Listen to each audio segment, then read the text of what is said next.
आज का हमारा टॉपिक है BSc part second paper first plant morphology and anatomy में से कॉम्प्लेक्स टिश्यू में से फर्स्ट जाइलम जो है वो हम पढ़ चुके हैं।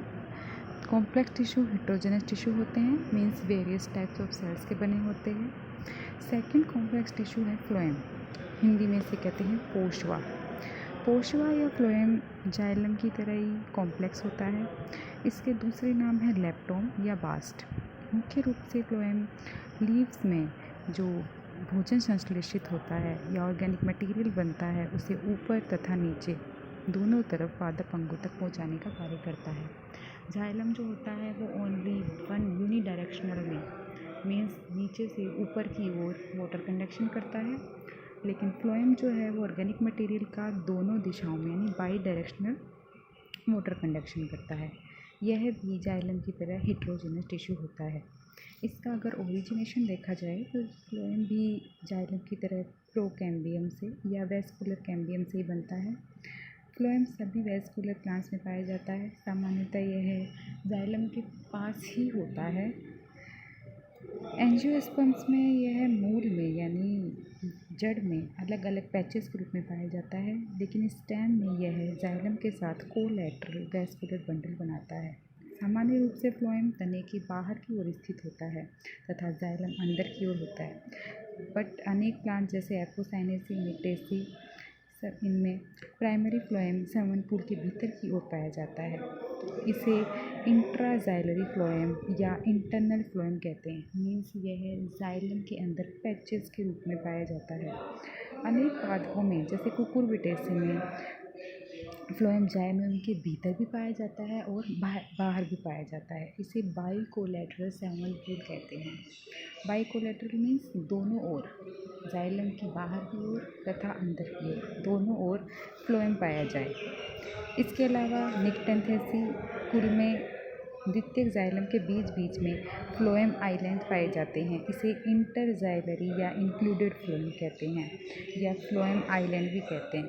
इस तरह फ्लोएम के 3 अलग अलग नेचर या अलग अलग प्रवृत्ति सामने आई हैं। इंट्राजाइलरी या इंटरनल फ्लोएम, जो प्राथमिक फ्लोएम जो होता है वह इसमें पाया जाता है। दूसरा बाइकोलेटरल संवहन, तीसरा इंटरजाइलरी इंक्लूडेड या फ्लोएम आइलैंड।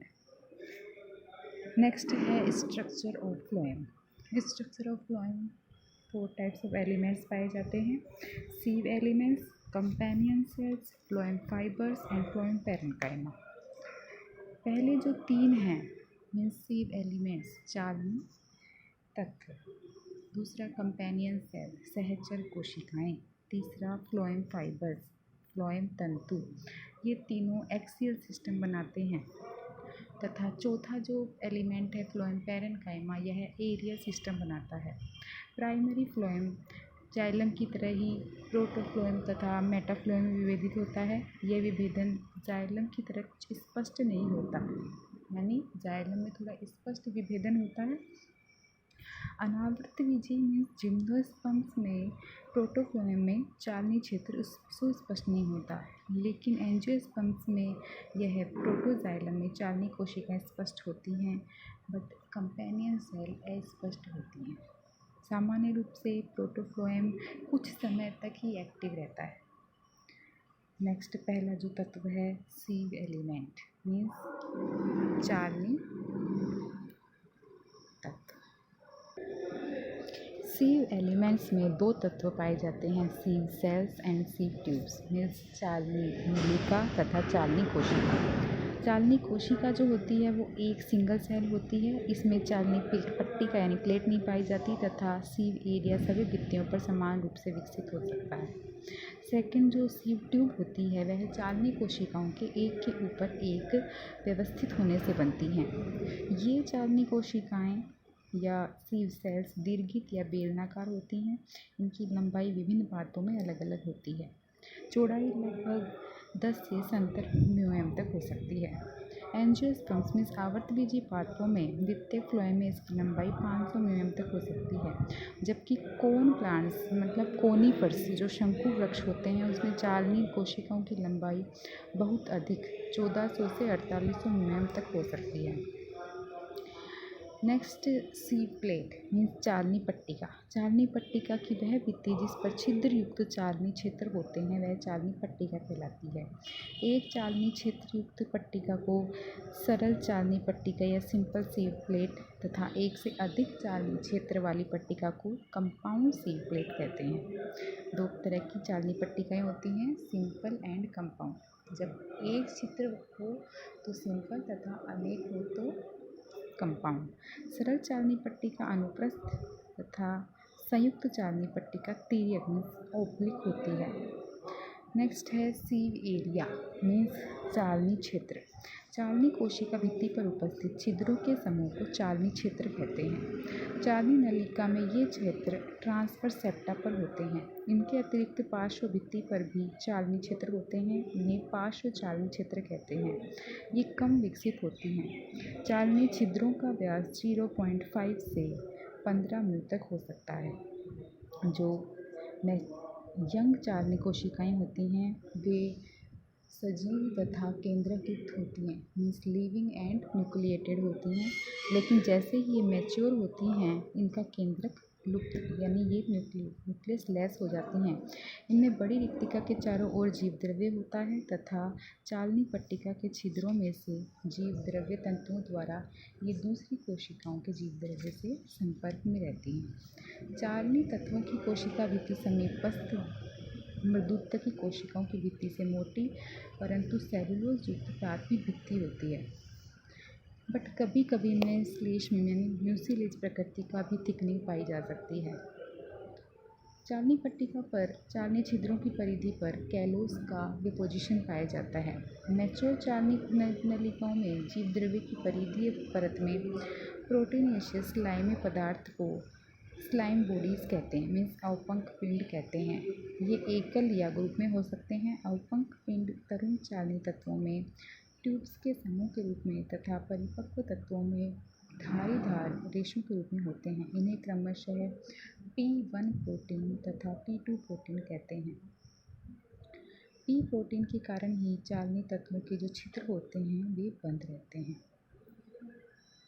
चालनी तत्वों का कार्यकाल जो होता है वह कुछ समय तक के लिए कम हो जाता है।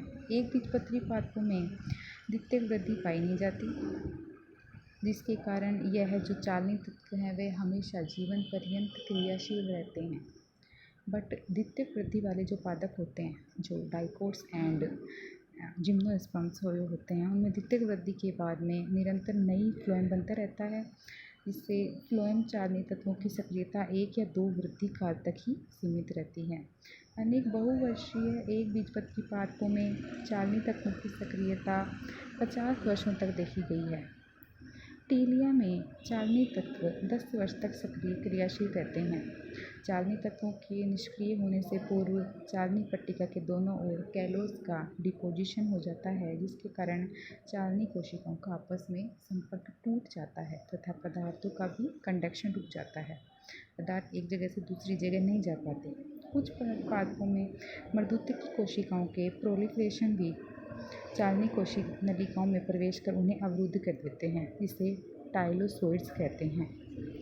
इनका मुख्य जो फंक्शन होता है वह कंडक्शन ऑफ फूड होता है, ऑर्गेनिक मटेरियल का कंडक्शन करना होता है। नेक्स्ट जो एलिमेंट्स है वह है कंपेनियन सेल्स या सहचर कोशिकाएं। सहचर कोशिकाएं ये भी पैरेन्काइमेटल सेल्स होती हैं। ये सीव ट्यूब या सीव प्लेट के साइड में पाई जाती हैं, पार्श्व भित्ति पर संलग्न रहती हैं। इन्हें चालनी नलिका से अलग नहीं किया जा सकता तथा दोनों ही सेल्स मीन्स कंपेनियन सेल्स तथा सीव सेल्स दोनों ही एक ही जनक कोशिका से बनती हैं, अतः इन्हें सिस्टर सेल्स भी कहते हैं। जनक कोशिका विभाजित होकर दो असमान कोशिकाएं बनाती हैं, जिसमें से छोटी कोशिका सहचर कोशिका तथा बड़ी कोशिका चालनी तत्व में विभेदित हो जाती है। कुछ पादपों में छोटी कोशिका फिर से अनुप्रस्थ विभाजन पट द्वारा विभाजित होती है तथा एक चालनी नलिका के साथ दो अथवा अधिक सहचर कोशिकाएं भी मिल सकती हैं। अनेक काष्ठीय पादपों की द्वितीयक फ्लोएम में भी एक चालनी नलिका के साथ अनेक सहचर कोशिकाएं जुड़ी हुई रहती हैं। सहचर कोशिकाएं गोलाकार अथवा बहुभुजी सुस्पष्ट केंद्रयुक्त जीवित व पतली भित्तियुक्त होती हैं।